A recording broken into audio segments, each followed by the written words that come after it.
Hi everyone, आज के current affairs में आपका स्वागत है। आज का पहला करंट अफेयर्स है, एशिया कप हॉकी 2025 का मेजबानी कौन सा राज्य करने वाला है। इसका सही जवाब हो जाएगा ये बिहार में इसका आयोजन होगा एशिया कप हॉकी का 2025 में। चलिए देखते हैं।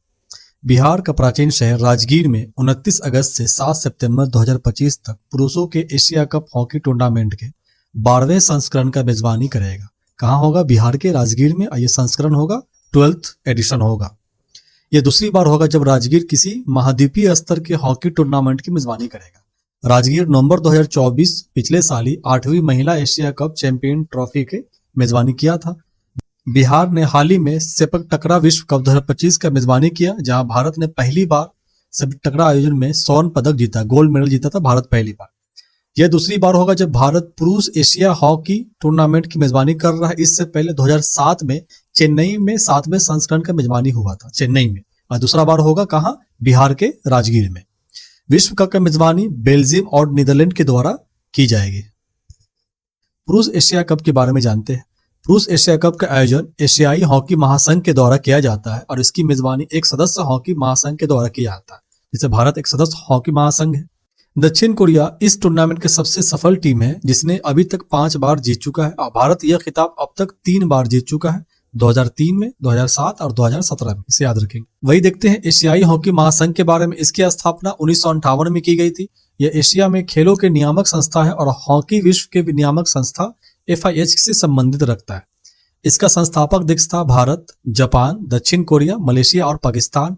इसमें कुल सदस्य देश कितने हैं? 31 देश है। इसका मुख्यालय है मलेशिया के कुआलालंपुर में। वहां इस एशियाई महासंघ के जो प्रेसिडेंट कौन है? दातू फुमिनो ओगरा, जो जापान के रहने वाले हैं। वही हॉकी इंडिया के बारे में जानते हैं। इसकी स्थापना 2009 में किया गया था।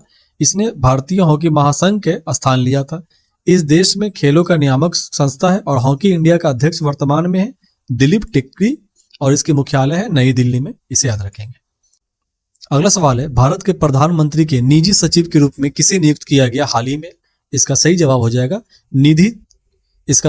जाएगा निधि तिवारी को नियुक्त किया गया है भारत के प्रधानमंत्री के निजी सचिव। कार्मिक मंत्रालय ने घोषणा किया है कि भारतीय विदेशी सेवा अधिकारी निधि तिवारी को प्रधानमंत्री नरेंद्र मोदी का निजी सचिव नियुक्त किया जाएगा। वर्तमान में PMO में प्रधानमंत्री कार्यालय में उप सचिव के पद पर कार्यरत है। प्रधानमंत्री के बारे में जानते हैं, इस पद के बारे में और प्रधानमंत्री PMO ऑफिस के बारे में। संविधान के द्वारा उल्लेख है कि भारत एक संसदीय शासन प्रणाली। यहाँ राष्ट्रपति एक प्रतीकात्मक कार्यकारी पदाधिकारी प्रधान होता है, जबकि प्रधानमंत्री इस देश में वास्तविक कार्यकारी शक्ति रखता है अपने पास। संविधान में लिखा है कि संविधान में प्रधानमंत्री की चयन और नियुक्ति के लिए कोई स्पेशल प्रक्रिया नहीं है। केवल यह कहा गया है कि प्रधानमंत्री की नियुक्ति राष्ट्रपति के द्वारा किया जाएगा। अनुच्छेद 75 में, आर्टिकल 75 में इस बात को उल्लेख किया गया। वही PMO के बारे में जानते हैं। प्रधानमंत्री कार्यालय की स्थापना 1947 में प्रधानमंत्री सचिवालय के रूप में किया गया था, जो 1977 में PMS बदल करके PMO कर दिया गया। भारत के प्रधानमंत्री के प्रधान कार्यालय के प्रधान सचिव है, पहला है डॉक्टर प्रमोद कुमार मिश्रा और दूसरा प्रधान सचिव है शक्तिकांत दास, जिसे हाल ही में नियुक्त किया गया था। ये पहले RBI के गवर्नर रह चुके हैं। तो अभी वर्तमान में कितने हैं? तो कुल प्रधान सचिव 2 हो गए, प्रमोद कुमार मिश्रा और शक्तिकांत दास। वही PMO में राष्ट्रीय सुरक्षा सलाहकार अजीत डोभाल है और प्रधानमंत्री के सलाहकार है अमित खरे और तरुण कुमार। ये 2 व्यक्ति सलाहकार है। वही प्रधानमंत्री के निजी सचिव कौन कौन है? विवेक कुमार है, हार्दिक सतीश चंद्र शाह और वर्तमान में जो नियुक्त किया गया है निधि तिवारी। कुल 3 व्यक्ति हो जाएगा निजी सचिव। वही प्रधानमंत्री के अपर सचिव में आते हैं जो है डाइस सेक्रेटरी, जो होता है डिप्टी सेक्रेटरी, अरविंद श्रीवास्तव, हरिरंजन राव, अतीश चंद्र, सुभाषिष पांडा, अमित सिंह नेगी और दीपक मित्तल। ये अपर सचिव के पद पे है PMO में। अगला सवाल है, भारत किस देश के सहयोग से अभ्यास टाइगर ट्रॉम्फ का आयोजन कर रहा है? इसका सही जवाब हो जाएगा USA और भारत का ये एक संयुक्त अभ्यास है, अभ्यास ट्रॉम्फ। चलिए देखते हैं। भारत संयुक्त अमेरिका की त्रिसेवा टाइगर ट्रॉम्फ अभ्यास 2025 का यह 4था संस्करण है, जिसका आयोजन आंध्र प्रदेश के विशाखापट्टनम में 1 अप्रैल 2025 को हुआ है। टाइगर ट्रॉम्फ यह 3रा संस्करण भी 2024 में विशाखापट्टनम में ही इसका आयोजन किया गया था। टाइगर ट्रॉम्फ अभ्यास का 4था संस्करण 1 से लेकर 13 अप्रैल तक विशाखापट्टनम और बंगाल के खाड़ी में आयोजित किया जाएगा। वही मार्च 2025 में भारतीय नौसेना के पश्चिमी प्रशांत महासागर में गुआम तट पर अमेरिकी नौसेना के द्वारा 5 देशों के सी ड्रैगन अभ्यास में भी भारत भाग लिया था। ज्वाइंट रूप से जहाजों से सैनिकों के तट पर उतारने के लिए अभियान चलाएगा। इस अभ्यास का उद्देश्य है जल स्थलीय अभियानों के संचालन में सशस्त्र बलों की तीनों शाखाओं के अंतर संचालन क्षमता में सुधार करना। और इस टाइगर ट्रम्प अभ्यास में भारतीय बल और अमेरिकी सशस्त्र बल संयुक्त रूप से मानवीय सहायता और आपदा राहत पर केंद्रित एक जल स्थलीय अभ्यास का संचालन करेंगे। अगला सवाल है, राष्ट्रमंडल राष्ट्रों की पहली अफ्रीकी महिला महासचिव कौन बनी? इसका सही जवाब हो जाएगा शर्ली बोचवे। ये बने हैं पहला कॉमनवेल्थ ऑफ नेशन के जनरल सेक्रेटरी, जो पहली अफ्रीकी महिला सचिव होगी। न्यूज में है कि शिर्ले बोटचिवे 1 अप्रैल 2025 को राष्ट्रमंडल देशों के 7वें महासचिव पद संभालने वाली पहली अफ्रीकी महिला बनी है। उन्होंने डोमिनिका पेट्रिशिया स्कॉटलैंड का स्थान लिया है। यह पहली महिला थी जो इस महासचिव पद संभाली हुई थी। इसे भी याद रखेंगे। ये डोमिनिका की पेट्रोशिया जो थी वो पहली महिला थी जो राष्ट्रमंडल देशों के महासचिव थी, और जो वर्तमान में जिसे नियुक्त किया गया शिर्ले बोटचिवे, ये अफ्रीकी महिला पहली होगी। राष्ट्रमंडल कुल 56 स्वतंत्र देशों का एक संघ है जो कभी ग्रेट ब्रिटेन का उपनिवेश था, अर्थात जहां जहां जो ब्रिटेन उपनिवेशकरण था उसके जो 56 देश स्वतंत्र देश है उसका एक संघ के रूप में है। वह 4 वर्ष के कार्यकाल के लिए चुने जाते हैं। प्रत्येक जो भी चुने जाते हैं महासचिव 4 साल के लिए, और अधिकतम इसे 2 बार चुनाव किया जा सकता है। जैसे अमेरिका में है राष्ट्रपति 2 बार बन सकता है, उसी तरह राष्ट्रमंडल देशों के महासचिव का भी 2 बार चयन किया जा सकता है। शिर्ले बोचवे जो है यह अफ्रीका देश घाना के रहने वाली, इसे याद रखेंगे। महासचिव का कार्य राष्ट्रमंडल महासचिव का लंदन यूनाइटेड किंगडम में स्थित राष्ट्रमंडल सचिवालय का प्रमुख होता है। इसका काम होता है राष्ट्रमंडल के मूल्यों को बढ़ावा देना, उनकी रक्षा करना, राष्ट्रमंडल का सार्वजनिक रूप से प्रतिनिधित्व करना और राष्ट्रमंडल सचिवालय का प्रबंधन करना, इसका मुख्य काम होता है। वही राष्ट्रमंडल देशों के बारे में जानते हैं। 1929 की बैठक में ब्रिटिश राष्ट्रमंडल का गठन किया गया था, और 1947 में भारत की स्वतंत्रता के बाद 1949 में लंदन में राष्ट्रमंडल प्रधानमंत्री की बैठक का आयोजन किया गया था। बैठक में यह निर्णय लिया गया कि कोई भी देश जो ब्रिटिश सम्राट के अपने राष्ट्रमंडल अध्यक्ष के रूप में स्वीकार नहीं करता है, राष्ट्रमंडल का सदस्य बन सकता है। 4 देश है जो इसका सदस्य तो है, परंतु ब्रिटिश साम्राज्य का सदस्य नहीं था। कौन सा है? मोजाम्बिक, रवांडा, गैवान और टोंगो। इसका मुख्यालय लंदन यूके में है, और राष्ट्रमंडल प्रमुख कौन है? ब्रिटिश के सम्राट को, जो राजा होता है वहां का सम्राट, उसे प्रमुख माना जाता है राष्ट्रमंडल देशों का। अगला सवाल है, शांति और स्थिरता के लिए गोल्ड मरकरी अवार्ड 2025 किसे प्रदान किया गया? इसका सही जवाब हो जाएगा जो दलाई लामा है, 14वां दलाई लामा तेंजिन ग्वात्सुवे, इसे प्रदान किया गया है। चलिए देखते हैं न्यूज में क्यों था। तिब्बती आध्यात्मिक नेता तेंजिन ग्वात्सुवे, जिसे 14वें दलाई लामा के नाम से भी जाना जाता है, शांति और स्थिरता की प्रतिष्ठित गोल्ड मरकरी अवार्ड 2025 से सम्मानित किया गया। यह गोल्ड मरकरी पुरस्कार गोल्ड मरकरी इंटरनेशनल के अध्यक्ष और महासचिव निकोलस डी सेंटिस के द्वारा दलाई लामा को प्रदान किया गया। दलाई लामा के बारे में जानते हैं। यह 2 वर्ष के आयु में 14वें दलाई लामा के रूप में मान्यता दे दी गई थी इन्हें। इनका असली नाम हो जाएगा तेंजिन ग्यात्सो, इसे याद रखेंगे। दलाई लामा का अर्थ होता है ज्ञान का सागर। 1959 में चीन के द्वारा तिब्बत पर कब्जा करने के बाद लाखों तिब्बती के साथ भारत भाग आए थे ये दलाई लामा, और 1960 से वो धर्मशाला में रह रहे हैं, जो छोटा लहासा भी कहा जाता है। कहाँ है?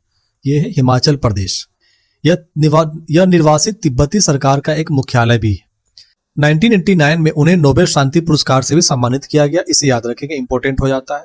तो इसका जो बड़ा अवार्ड हो जाएगा, एक हो जाएगा शांति स्थिरता के लिए गोल्ड मरकरी अवार्ड 2025 में, और 1989 में नोबेल शांति पुरस्कार, ये 2 बड़े अवार्ड दिए गए हैं। गोल्ड मरकरी इंटरनेशनल अवार्ड के बारे में जानते हैं। इसका मुख्यालय कहाँ है? लंदन में है। गोल्ड मरकरी इंटरनेशनल पुरस्कार की स्थापना गोल्ड मरकरी इंटरनेशनल के द्वारा 1961 में किया गया था। यह उन व्यक्तियों, राष्ट्राध्यक्षों और मुख्य कार्यकारी अधिकारी कंपनियों को दिया जाता है जो 8 महत्वपूर्ण क्षेत्रों में दूरदर्शिता प्रदर्शित करता है।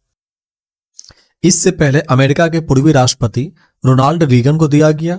रेनाल्ड फोर्ड को, जो परमाणु निरस्त्रीकरण के लिए काम किया था, उसे दिया गया। मिस्र के राष्ट्रपति अनवर सदात को दिया गया, जो पश्चिमी एशिया में शांति लाने के लिए दिया गया था।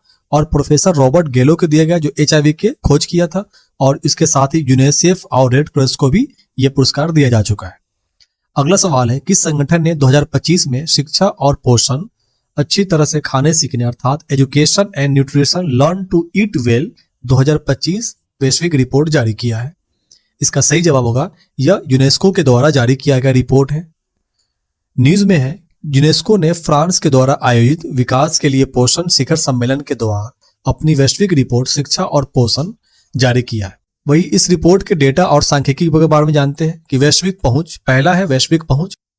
पूरी दुनिया में 161 देशों में लगभग 418 मिलियन बच्चे स्कूली भोजन से उसे फायदा होता है। पोषण संबंधित अंतराल, विश्व भर स्तर में 2 में से 1 स्कूल भोजन कार्यक्रम में पर्याप्त फल और सब्जियां उपलब्ध नहीं है और 1/3 स्कूल में मीठे पानी के लिए पीने के लिए नहीं है, अर्थात उसकी उपलब्धता नहीं है।